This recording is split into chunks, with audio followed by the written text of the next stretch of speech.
Hi, I'm Garrett Berdan, chef and registered dietitian, and today I'm going to be using winter squash. I love winter squash because it is available starting in September and goes all throughout the winter months.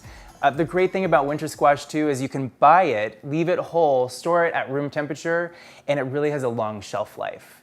So with this butternut squash, we're going to make sort of a dessert-like dish with apples and a little crispy topping.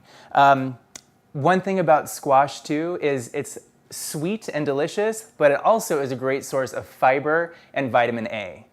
So with the winter squash, sometimes they're a little difficult to peel, but I like to just use a sturdy vegetable peeler and place the squash on my board, and we just start to peel the skin right off the squash. We'll turn this as we go around, making sure to get down to that orange flesh. We'll flip this over, get the round part of the squash. This is where the seeds are stored.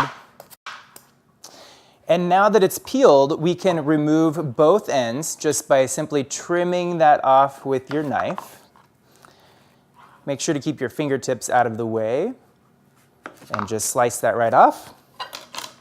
Stand it up on its flat side, and we'll cut this straight in half down the middle.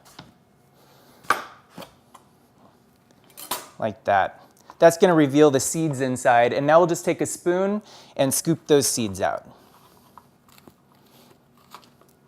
So now I'll place this squash cut side down on the cutting board so it's nice and sturdy, and I'm going to cut this into thin slices.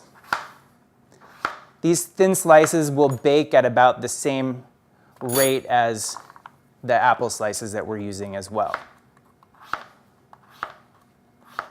I have my apples already sliced, so I'm just going to add the butternut squash slices to the bowl with the apples. Now I'm going to put a little lemon juice on this so that the apples don't brown. Plus it adds a little bit of tartness. It's going to round out the flavor of the dish.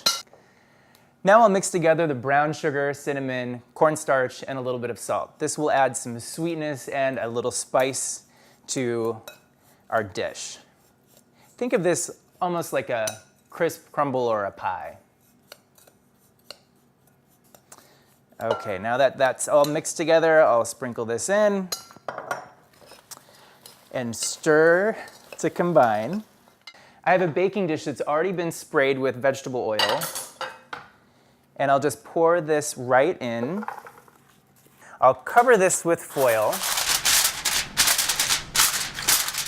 and place it into a 375-degree oven for 20 minutes. The apples and squash have baked for 20 minutes. Now I'll make my crumble topping. I have oats, flour, and a little brown sugar, and I'm just going to add 6 tablespoons of butter. And we'll use a pastry blender to cut this in so that it makes little pebble-sized pieces for our crumble topping. If you don't have a pastry cutter, you could also use a fork or 2 knives to cut the butter in. But we really are going for little pieces that will turn into a nice crumbly topping. So I'll bring my baked apples and squash over, remove the foil. Oh, those are looking good. And I'll scatter the crumble topping right over the top. Make sure to distribute it well over the whole dish. And we'll put this back into the oven uncovered for another 25 minutes.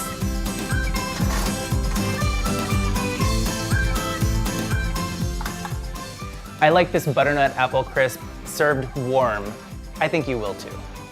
You can find this family recipe and more at foodhero.org.